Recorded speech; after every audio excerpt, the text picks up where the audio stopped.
I want to tell you about a mistake that costs UK land investors hundreds of thousands of pounds every year. They buy land because it's cheap. That's it. That's the whole mistake. They see a field going for £30,000, they think it's a bargain, and they buy it without checking the 5 things I'm going to show you today. And then they discover that the land has no realistic road access, or it's in a flood zone. Or the council just adopted a new local plan that won't be reviewed for 15 years.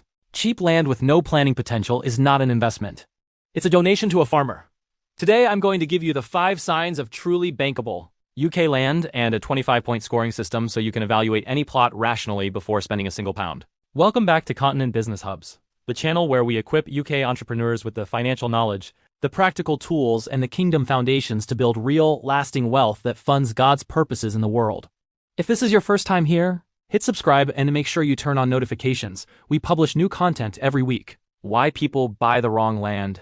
Before I get into the 5 signs, I want to explain why so many people get this wrong. Because it's not stupidity, it's psychology. When people see land for sale, especially at prices that feel low relative to what they know development land can be worth, they get excited. They start imagining the planning permission being granted. They start calculating the potential profit. They fall in love with the upside. And when you are in love with the upside, you do not see the constraints. You do not read the flood map carefully. You assume the access issue can be sorted. You tell yourself the council will come around. This is how expensive mistakes happen. The bankability formula is the antidote to that psychology. It is a structured, criteria-based scoring system that forces you to evaluate a site objectively, before your emotions get involved. Use it on every single site, without exception. Even the ones you love. Especially the ones you love, SIGN1, location, sign number 1. The land is adjacent to an existing, growing settlement. This is the most fundamental criterion. Bankable land does not sit in the middle of the countryside, miles from the nearest town. It sits at the edge of an existing settlement, touching or very close to the settlement boundary. Why? Because the planning system is built around the concept of sustainable development. A sustainable development is one where new residents can reasonably access the services they need, schools, shops, transport, employment, without needing to drive long distances. Land at the edge of a town is sustainable. Land in an isolated field is not. Specifically, you are looking for land that is adjacent to the settlement boundary on at least one side. Ideally, you want existing residential or commercial development on at least one of your boundaries. That means your land is a natural extension of an existing community, which is exactly the kind of development that gets approved. The closer the land is to existing infrastructure, the stronger the sustainability argument. The stronger the sustainability argument, the more likely the planning application succeeds. SIGN2, ACCESS, sign number 2. There is a clear, realistic, legal access route to the land. This is non-negotiable. Every housing development needs a point of access from the public highway. If you cannot demonstrate how residents will get in and out, your planning application fails. Full stop. Before you buy any land, you need to confirm 3 things. First, is there a legal access point in the title? A defined entrance from the public road? Second, is that access on your land or does it cross someone else's property?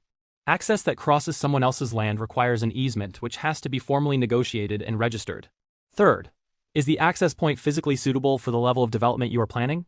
A single-track farm gate serving a 50-unit housing development is not going to be approved by highways without significant works. Check the title, walk the boundary, look at the access. If it is not clear and unambiguous, proceed with extreme caution. SIGN 3.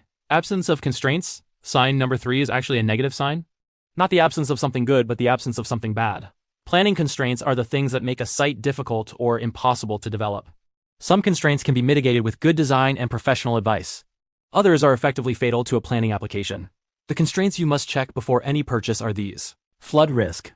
Go to the Environment Agency's flood map checker, free online, and identify what flood zone your target land is in. Zone 1 is fine. Zone 2 requires a flood risk assessment but is manageable. Zone 3, especially Zone 3B functional floodplain, is very difficult to build housing on. Avoid Zone 3 land unless you have specialist advice confirming a viable route. Greenbelt. Greenbelt is a specific planning designation applying to land around major cities, including London, Birmingham, Manchester, and others. It is not just countryside. It is a formal, legally protected designation that is extremely resistant to development. Do not invest in Greenbelt land without specialist expertise in Greenbelt release.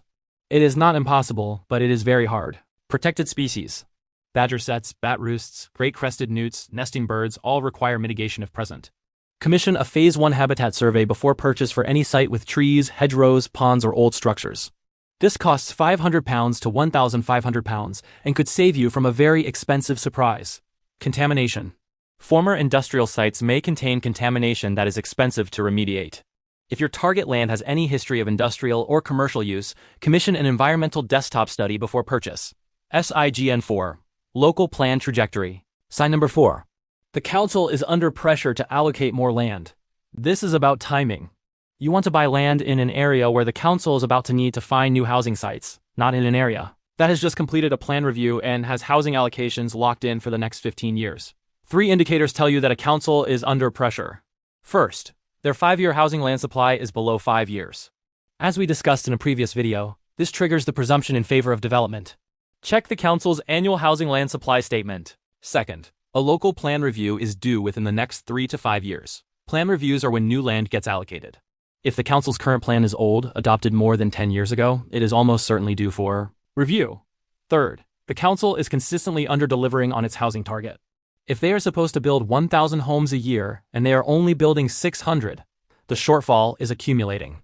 That accumulated shortfall creates planning pressure that makes new land allocations more likely. Find a council where all 3 of these conditions exist, and you have found the sweet spot for land banking. SIGN 5. Comparable evidence. Sign number 5. Similar land nearby has recently gained planning permission. Comparable planning evidence is one of the most powerful tools in any planning application, and it is also a powerful signal when evaluating a site before you buy. If land in a similar position, on the edge of the same or a nearby settlement, in the same council area, has recently been approved for residential development, that sets a precedent. Not a guaranteed precedent, but a meaningful one. How do you find comparable evidence? Search the council's planning portal. Look for applications on agricultural land or edge of settlement sites that were approved in the last 5 years. Read the decision notices. Understand what arguments won the case. Note any conditions that were attached. Build that evidence base. A planning consultant in your target area will know this evidence better than anyone. One of the first questions to ask in a planning appraisal meeting is, what are the strongest comparable precedents in this council area for this type of development? Now let me give you the scoring system. Score any site out of 25 using these 5 criteria. 5 points each. Criterion 1. Is the land adjacent to a settlement boundary on at least one side, with existing development on at least one boundary? Score 0 to 5 based on how closely it meets this criterion. Criterion 2. Is there a clear, legally confirmed, physically adequate access point from the public highway? 0 to 5. Criterion 3. Are there no major constraints, flood risk, zone 3, green belt, significant protected species, contamination? Score full marks if the land is clean. Deduct for each constraint present. Criterion 4. Is the council under planning pressure, weak land supply, imminent plan review, housing under delivery? 0 to 5 based on how many indicators are present. Criterion 5. Is there recent comparable planning approval for similar land in the same council area? 0 to 5 based on strength of evidence. 18 or above. Strong prospect. Proceed to professional planning appraisal. 12 to 17. Possible but uncertain.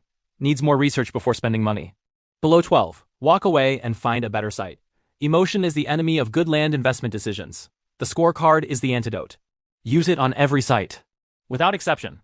The land code, full bankability scorecard printed inside gives https://payhip.com/ljventures. Before I let you go, if today's video gave you value and you want the complete roadmap in your hands right now, I've written a book specifically for UK entrepreneurs called The Land Code. It covers everything we talked about today in full detail, with a 25-point deal scoring system, a complete due diligence checklist, a step-by-step 90-day action plan, and a full kingdom-giving architecture. The link is in the description below.